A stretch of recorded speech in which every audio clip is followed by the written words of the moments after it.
Let's recap another loss, this time against Minnesota, and ask the question, how far along are the Spurs coming out of their rebuild? You are Locked On Spurs, your daily San Antonio Spurs podcast. Part of the Locked On Podcast Network, your team every day. Hey, this is Hot Rod. And I'm RC from the Cybertron Springs. And you're listening to Locked On Spurs with Jeff Garcia. Welcome back to Locked On Spurs. We're here on the Locked On NBA Network. I'm your host, Jeff Garcia, Spurs writer for Ken's 5 San Antonio. Glad to have you back.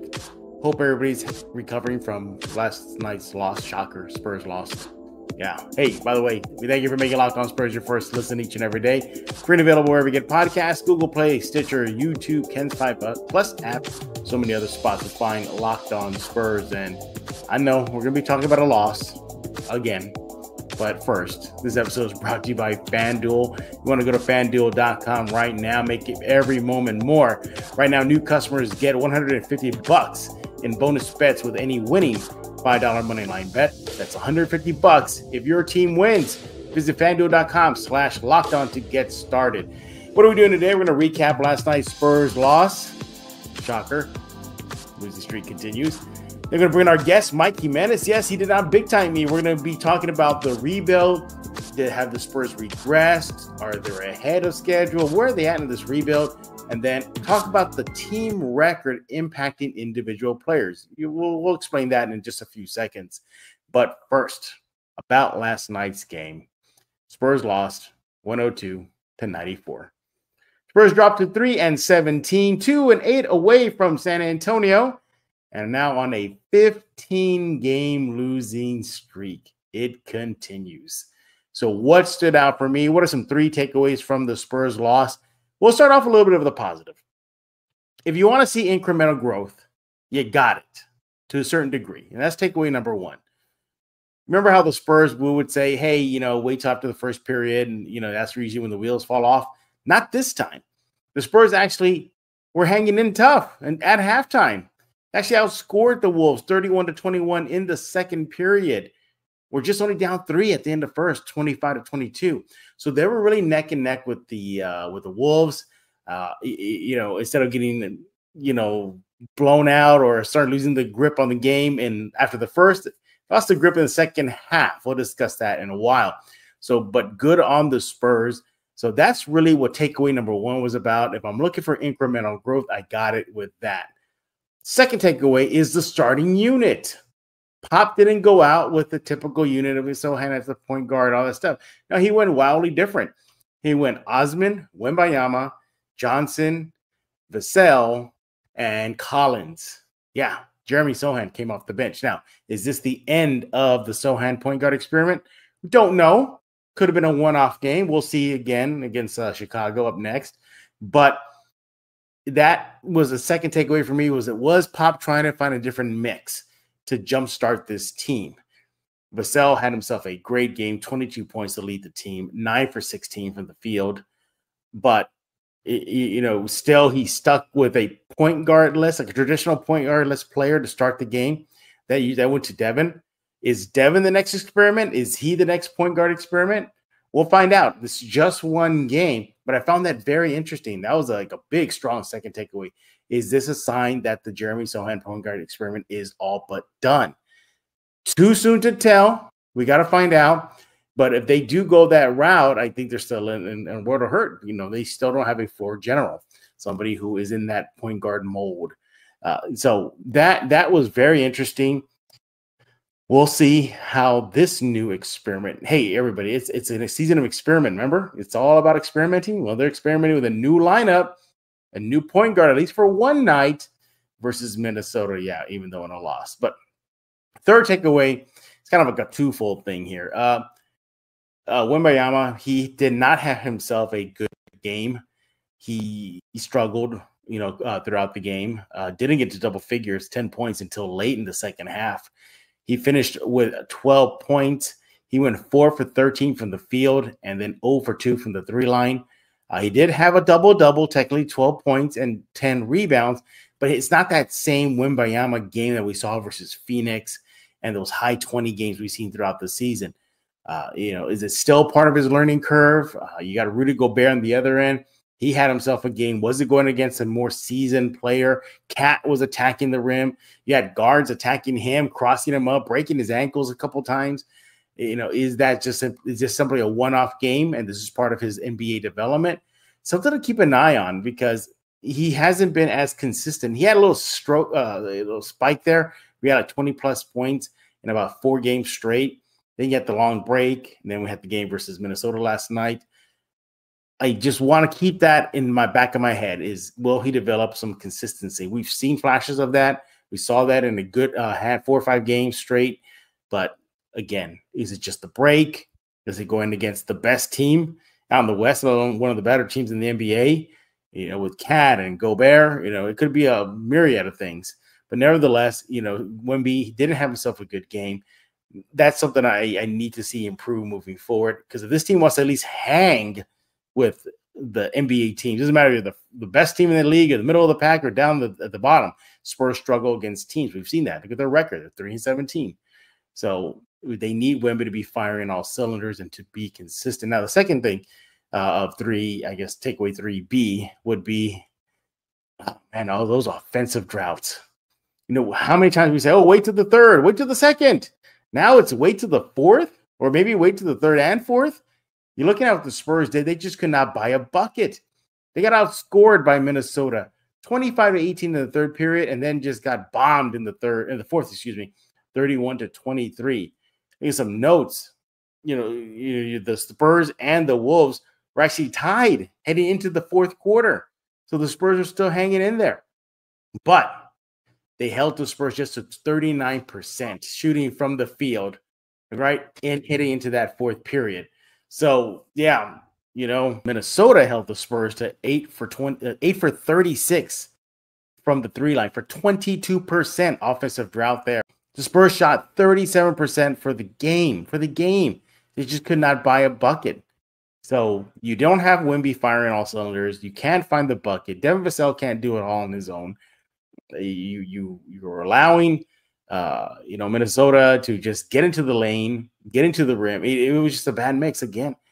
Outclassed, outmatched again. Credit them. They did hang in there. As mentioned, they were in the game for a good chunk of the game, but putting together 48 minutes still seems to elude this Spurs squad.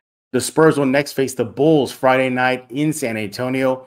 Is this the game where the streak ends? It could be. Chicago's not that great record-wise, but they did recently beat the Pelicans. So, yeah, again, I don't know. I think at this point of the season, Spurs fans are probably saying, no, that's probably an L. Hopefully it isn't. This losing streak needs to end ASAP. Coming up next, we have Mike Jimenez. We're going to be discussing just about the rebuild. Have they regressed? Are they ahead of schedule? Where are they at right now? And then ask about the Spurs' bad record impacting players. We'll talk about that coming up next right here on Locked On Spurs. But first, I want to talk to you about FanDuel. Look, as the weather gets colder, the NFL offers stay hot only on FanDuel. Right now, new customers get themselves $150 in bonus bets by winning any $5 money line bet. That's $150 if your team wins. So if you've been thinking about joining FanDuel, now's the time. There's no better time to get on the action. NBA season is full underway. NFL seasons are well underway. You got to jump in now. It's a perfect time to play it. Have fun with the games that you're watching, and get that app because it's so easy to use. You can have a wide range of betting options, from spreads to player props to over and under, so much more. I have the FanDuel app. You should get it too. Go to your favorite app store, download it to your favorite mobile device, cell phone, what have you. Just go get it. Doesn't matter how you get it, just go get it. Right now, you want to go to FanDuel.com/lockedon and celebrate the NFL season, celebrate the NBA season. You definitely need FanDuel ASAP. FanDuel, official partner of the NFL. Locked On has launched the first ever national sports 24/7 streaming channel on YouTube. Locked On Sports Today is here for you 24/7, covering the top stories of the day with local experts of Locked On, plus national shows covering every league. Go to Locked On Sports Today on YouTube. Subscribe to the first ever national sports 24/7 streaming channel. Hey, this is Chris Sabat, and you're listening to Locked On Spurs with Jeff Garcia. And we're back right here on Locked On Spurs, joined by Michael Jimenez. Make sure to follow him on X at MJ Acquired Taste. Breaking news, everybody, he did not big time me. You know, I was bracing for that, Jimenez. I seriously was. I gave Jimenez a 10-minute warning, and I was waiting for the either no response or no show. Jimenez, you did me proud. You know, I sent you a text right back, man. I said, I'm ready. I'm ready to go. Let's make this happen. Yeah, I know. No, that's one thing I like about Jimenez. He likes to get things done early in the morning, just like me, and I appreciate that. I really do. I know. Why let things linger? Unless barring circumstances like you and the reffing, and or you have your kids. I mean, I totally get that. But man, if you can knock it out early, just knock it out early. Speaking of knocking things out, the rebuild. So, Spurs fans, hate to break it to you, the Spurs are still in the rebuild mode. Yeah, just because they got Wemby does not mean they're free and clear, and it's smooth sailing. Record shows about that right now. We'll talk about that later. But I think the big picture here, Jimenez, is so we know we're in a rebuild. And remember how preseason, draft lottery night, draft day, it was rebuild's over, baby. We're out of it. Woohoo. Look at that. Light in the tunnel. We're passing through it. Pump the brakes. That's not happening. Do you feel the rebuild is either delayed, stagnant, or just basically hasn't even begun? Well, I mean, two of those, actually. I think it's purposefully delayed. And the other part of it is I don't think it's even begun. Wow. And part of it is that, you know, we should have read the tea leaves back in the day when Pop said, we're just going to see what we got. And when he used that phrase, to me, that basically means that they were punting on the season.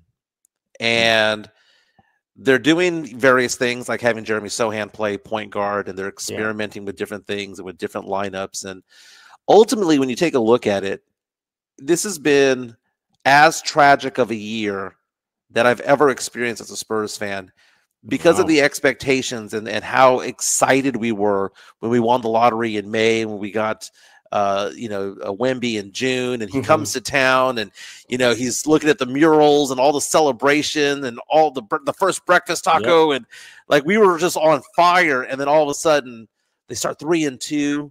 They were a point away from going 4-2, and ever since then it's been over a month since the Spurs won a game. November 2nd was the last time they won. Yeah, and now you're looking at it. As of this recording, just a heads up, as of this recording, it's November 2nd. Yeah. But as this goes on, you realize that the Spurs did not build this team around Wemby yet. And that's part of it all, is that you have to build the team around your franchise player. We know that player is going to be Victor Wembanyama. And the Spurs have yet to do anything to build around him. They added Wemby to what they already had, which was a core of Sohan, Devin Vassell, Keldon Johnson, Trey Jones. Right. So they didn't build around him. They just added him to the old team. So I'm hopeful that in the next offseason, with the next draft coming up, that the Spurs actually build and tool around Victor Wembanyama as opposed to just throwing him into the mix. Yeah, I think I'm going to use a nerd phrase here. Those young that follow the MCU, Marvel Cinematic Universe, know this. I think we're at phase 2 of the program. Phase 1 was simply winning the draft lottery, and the Spurs did that. They got Wemby moving ahead. But now they're at phase 2, and phase 2 of the Spurs cinematic universe would be finding pieces that you can build around Wemby.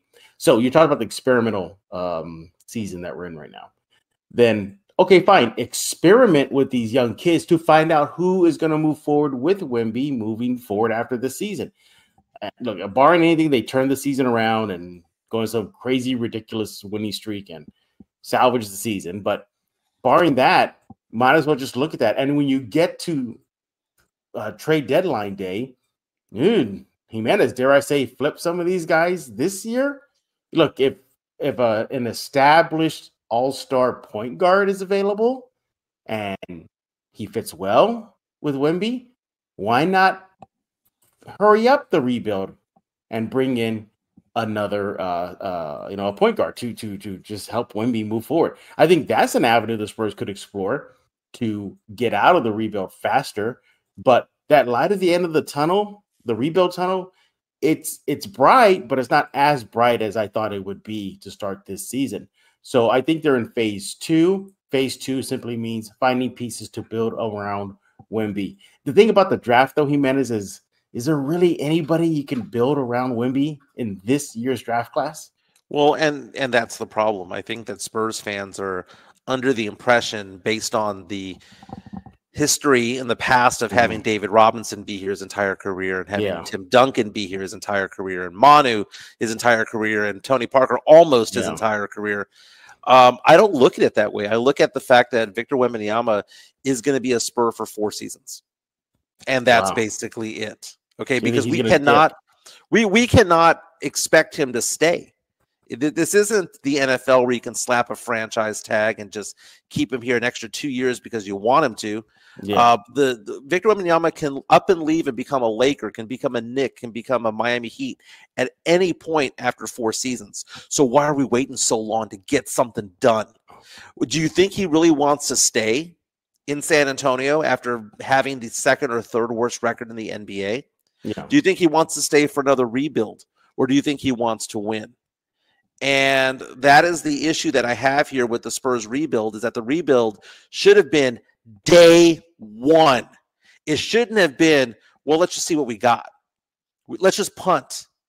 My goodness, I'm so tired of so many members of this front office and of Greg Popovich. I'm tired. It's just, it's so frustrating to hear. And there's no sense of urgency that I see coming out of Pop in the front office right now. And you mentioned what to do at the trade deadline come February. The normal thing the Spurs would typically do is they would flip a player for draft capital. But I don't think the Spurs have that player this year that's going to land them a 1st-round draft pick. Doug McDermott's not going to get you a 1st-rounder. Devontae Graham's not going to get you a 1st-round. CeeDee's not going to get you one either. These are all future 2nd-rounders, and whoop-de-freaking-do. If we get 9,000 2nd-rounders, very few of them ever pan out. Okay? So what are the Spurs going to do to rebuild? The Spurs need to have a future. The Spurs need to have a plan in place, a 3 or 5 year plan in place. And I don't think they have one. To me, what's frustrating is I understand the development side of things, but I also understand that they have this war chest of picks and money and current players on the roster to hurry up the rebuild. Now, for them taking their time shouldn't be a surprise, everybody. Brian Wright said it on draft night, said that they're going to let Wemby develop on his own. What did that sound familiar for? Josh Primo. Remember when Primo was drafted? What did they say? They're going to let him develop on his own. So that's fine. Good. I feel like they can do 2 things at once. They can let a Wemby develop on his own, but they can also speed up the process and get the Spurs back on top of the West via the boatload of draft picks, the amount of cash they have, and yes, flipping some of these players. Brian Wright shows no problems flipping players, sure, maybe for draft picks, but nevertheless, it's the act of flipping fan favorites, your DeJounte Murrays, your Derek Whites. He's shown that he can do that, but now let's see what he can do as far as acquiring talent via trades, Jimenez. Thank you. Acquire some talent, because being a GM of a professional franchise is spinning plates. You need to do lots of things. You need to draft correctly. You need to get draft capital. You need to bring in talent, right? And when it comes to coaching, that's also spinning plates as well. My problem with it is that, I see all these videos on Twitter, on X, of showing, oh, look, here comes Pop coaching Victor Wembanyama one-on-one after practice and whatnot. And I'm thinking to myself, why isn't there a player there with him to show him how to do certain moves? Oh, yeah. The Spurs didn't bother to bring anybody in free agency to actually serve as a mentor for Victor Wembanyama. Right. They didn't. So, they didn't do anything when it came to that. So now you're asking, what phase are they on? Dude, we are exactly where we were back in May when we won the draft lottery. We haven't progressed one step forward since then. Well, knowing all that, hearing all that, how much further do you think this team is out from the rebuild? Are they just this season and then they're out? Is it going to be a 2 or 3 seasons? I'm leaning towards another 2 or 3 seasons before there's any significant push getting out of the rebuild. I think it's indefinite. I think until we show that the front office is capable of bringing in talent, I think that because it takes, what does it take to win in the NBA? It takes 3 stars. Yep. You need 3 stars. You need a superstar to get yourself into the play-in. You need 2 all-stars to get yourself into the playoffs. You need 3 to be relevant in the playoffs. Spurs have 1 piece of the puzzle right now. Maybe Devin Vassell at some point, if he can stay healthy, could be that second piece.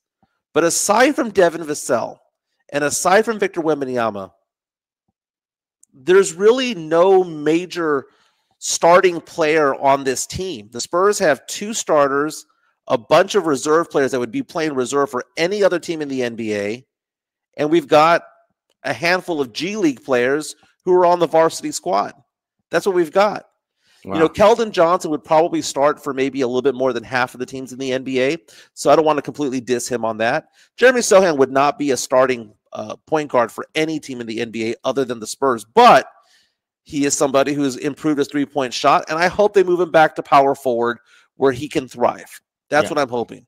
And if the Spurs can somehow magically get a top 3 or a top 5 pick in the upcoming draft and actually get a point guard that's going to be a leader of this team for the future, that would be great, because we're seeing this right now with some of these young point guards, SGA, Tyrese Halliburton. You see these young point guards come in and start to become that next generation of point guard out there. And so many people out there are like, oh, well, it's positionless basketball. Dude, I hate that phrase.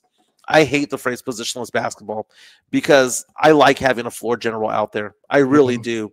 I like it. The numbers prove that with Trey Jones right now anyway. It does. That. Yeah. And when the pressure's on and when there's 2 minutes to go in the game, I want somebody who's been handling the rock since they were 5 years old, not someone who's been, you know, thrown into the fire when they're 20.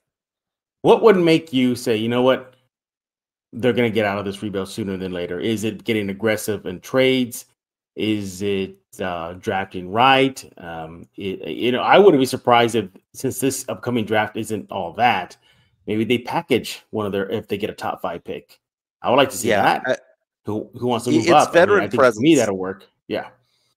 It's veteran presence. I mean, how many teams do you ever see make the playoffs when they are the youngest team in the NBA? It's rare. Know, that's happened, but it's rare. I mean, it is highly rare. I mean, you have to go back to like the Oklahoma City Thunder when they had, you know, Durant and Harden and Ibaka and Westbrook and all that. Yeah, that was a team that, and I mean, and they never even won anything, right, when it was all said and done. But it's one of those things where that is a young team that developed on there. But those were all lottery picks, right? Those were not, you know, second tier first round draft picks in the teens and 20s and all that stuff. So if you're asking the question, what are the Spurs going to need to do to get out of it, and what is going to be the sign, it's whether or not we bring somebody in who's an established veteran player, who's a starter, who is a good player. It doesn't have to be an all-star. Yeah. It doesn't have to be an all-star. It could be somebody who maybe was an all-star once, or somebody who's just a very, very good, solid veteran player who's going to go out there and give you 28 to 32 minutes. Not a Doug McDermott, not a CD. And don't get me wrong, McDermott can shoot lights out from time to time. CD has actually done very well this year. But those are not the types of players that are going to get you over the hump and get you into the playoffs. The Spurs have a lot to do. And whenever I see, oh, we're going to flip picks and get more draft capital and more draft capital, to me, that just smells like, I don't want to be judged on my efforts right now. I'd rather be judged 2 or 3 or 4 or 5 years from now. That is what that is telling me. Yeah, it looks like the rebuild is continuing, maybe ongoing for a while. It'll be interesting to see how much patience the Spurs fans will exercise because of the hype coming into this season, because of, you know, the ticket sales and it's Wemby and it's national TV games and it's media day, all players, including Pop, saying we're all about winning this season, no losses, and then totally opposite. Then it changed to experimental. Well, you mentioned ticket sales. I remember when the season first started, how expensive it was to get into the FrostBank Center. Yeah, and all these people buying season tickets. Right now, you try to go get into the FrostBank Center, you can get it for $15-20 if you want to. You can even get a seat for about like $90, $100. Remember you told me that? Yeah, the Super Box I've been seeing going for $90, $95, which comes with dinner and all that stuff. Comes with dinner, everybody. And popcorn and soda and all that stuff. Yeah. And it's just one of those things where I look at it and I think to myself, that is the fans telling the Spurs something, which is, oh, we're going to lose 14, 15 in a row. Not interested. Exactly. All right. Well, the rebuild is ongoing, but what is likely to happen this year is the impact of the Spurs record on individual players. That is coming up next. Jimenez and I are going to talk about how the Spurs losing record might impact players who could possibly be up for some sort of individual award. That's coming up next on Locked On Spurs. Hey everybody, this is Nathan Ray Clark from Criminal Minds and Modern Family, and you are listening to Locked On Spurs, hosted by Victor Wembanyama's new best friend, Jeff Garcia. Hey, I want to talk about PrizePicks. PrizePicks is the largest daily fantasy sports DFS platform in North America. They're the easiest and most exciting way to play DFS, and it's just you against the numbers. Instead of battling against thousands of other players, including pros and sharks, you pick more than or less than on 2 to 6 player stat projections and watch the winnings roll in.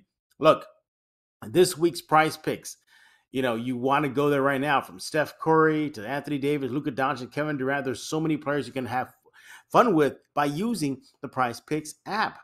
You can test your skills on PrizePicks this basketball season. It is the most exciting way to play daily fantasy sports. If you have the skills, you can turn $10 into $250 with just a few taps.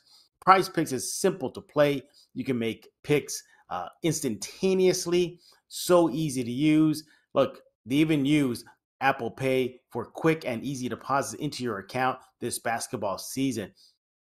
How about weekly promotions that can lead to big payouts like Taco Tuesday? Each Tuesday, PrizePicks discounts select player projections up to 25% to provide even more value. Look, I have it. You should get it too. Go download the PrizePicks app right now. Go to prizepicks.com/LockedOnNBA. Use code LockedOnNBA for a first deposit match up to $100. That's prizepicks.com/LockedOnNBA. The code is LockedOnNBA. First deposit match up to $100. PrizePicks, daily fantasy sports made easy. Hey, I want to talk about Mudslinger's drive-thru coffee. Go to 2404 Thousand Oaks, San Antonio. Go there right now. They're open every day, 6 a.m. to 6 p.m. They have a big menu, so many options for you. Dairy alternatives, the signature drink, the Mudslinger. They even have signature drinks as well, like the Alien. You know who that's about, Victor Wembanyama, full can of Red Bull, kiwi green apple. They even have the Sub-Zero. That's in honor of Frank Harris, UTSA's very own. They got so much more there. They even have the Red Bull infused Lightning Bolt series. I mean, shall I go on? Of course I'll go on. They have mini donuts. They have a friendly staff. They have a convenient location in this 281 1604 area. And they are a proud local sponsor of Locked On Spurs and a proud community member of San Antonio. Look, they're so active on social media. You can find them on X, Threads, Instagram, TikTok. The list goes on and on. Make sure to follow them at Mudslinger, SATX. That's all one word. Do that now, San Antonio. Over 300 5-star reviews cannot be wrong. They are so awesome there. Go there right now. They even have the OG OJ.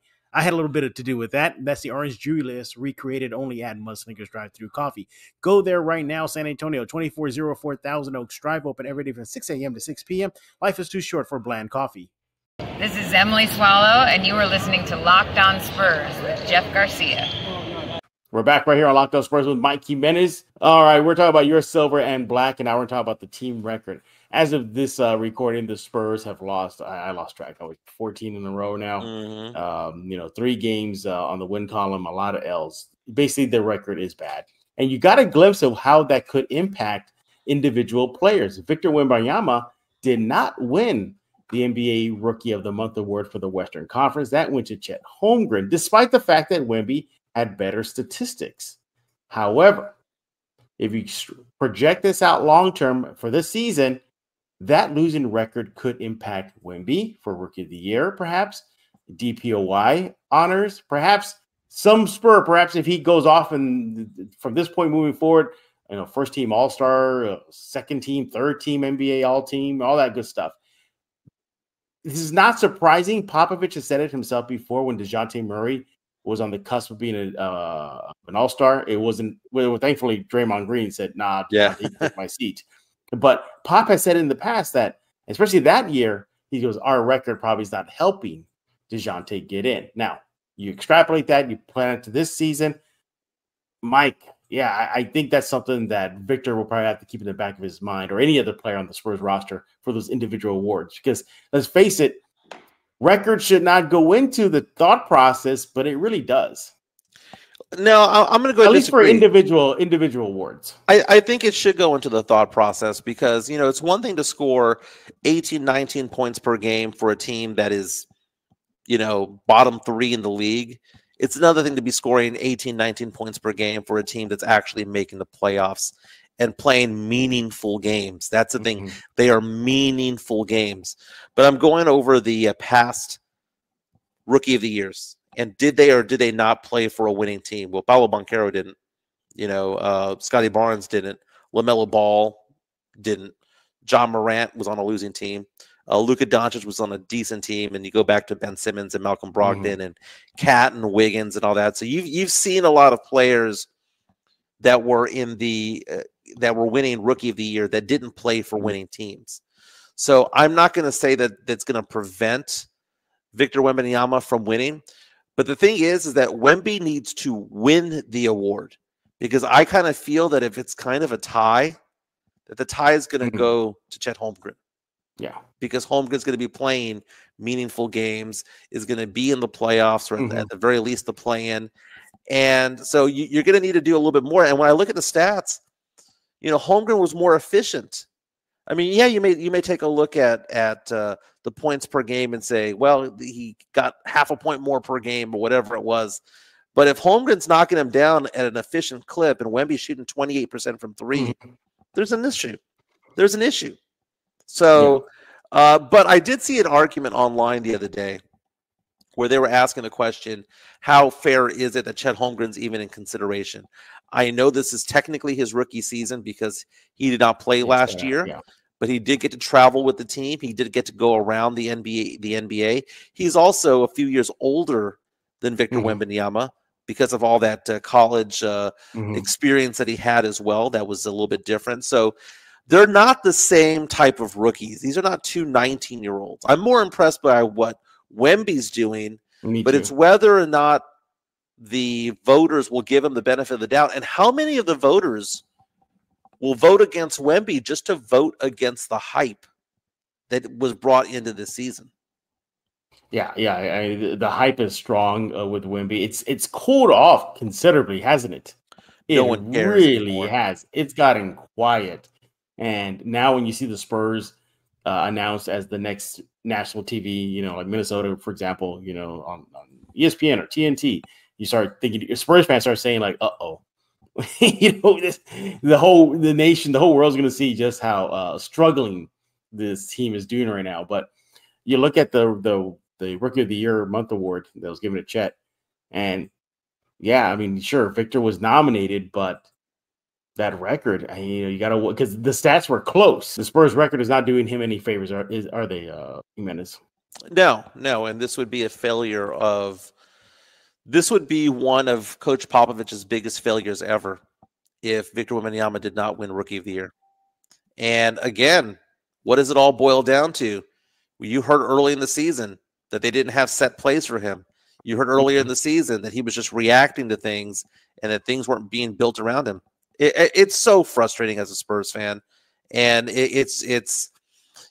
hate to be the Debbie Downer when it comes to it all, but this has been, especially as high of a high as we were when they won the lottery, this has been the biggest gut punch ever. And I'm looking at this losing streak, and I know we're taping this before one of the games that's coming up, but we're going to lose that game. So we're probably looking at a 15-game losing streak. Dude, what happens if this gets to 20? What kind of accountability is there? And as much as I look at that Chicago game as the streak buster, Chicago recently beat the Pelicans in the gym. And we've got back-to-back against the Lakers. We've got, and then you got back-to-back against the Lakers, who are riding high, going into the play-in tournament. So you got Reeves playing well, LeBron being LeBron, Anthony Davis still on the court, not Mr. Glass and busted up somewhere on the sidelines. Right. So it's like they say, like in boxing or in MMA, don't let the refs decide decide for you. That could have come down to, Victor, don't let the Spurs record decide for you. If you're going to win it outright. And they got 3 more head-to-head games this season. The next one's going to be in San Antonio. I think it's early January. And as of right now, the tail of the tape is Chet 1-0 versus Wemby in the NBA. His Thunder.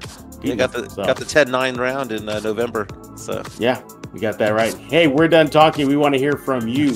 What do you think about the Spurs record? Likely you'll probably be well under 500, but are you worried about how that'll impact individual honors? And what about the end of the rebuild? When do you think it'll come to an end? And you're going to have that patience.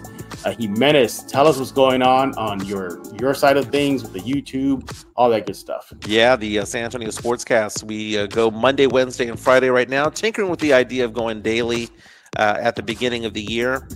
We do sports, we do pop culture, we do nostalgic things. It's kind of like my old show. Hopefully Joe will be back time, but we're available on all the major platforms, and it's a fun time, and it allows me to vent a little bit more. It does. It's a great show. Everybody check it out on YouTube. Just go to Mike's X right there at MJ Acquired Taste, and all the information will be there for you. Hey, we're done talking. We want to hear from you. You can let us know on the Locked On Spurs YouTube page. A lot of fans are being active there. Leave your comments, and then find us on Spotify, iTunes, Kens 5 Plus app, and the rest of the Locked On Podcast Network. We'll be back tomorrow. More Spurs talk. Get you ready for the next game. I believe it's against the Bulls Friday night, and so much more. Hopefully some more smiles than bad times in San Antonio. But for Mike Jimenez, I am Jeff Garcia. We're going to put a lock on this episode of Locked On Spurs.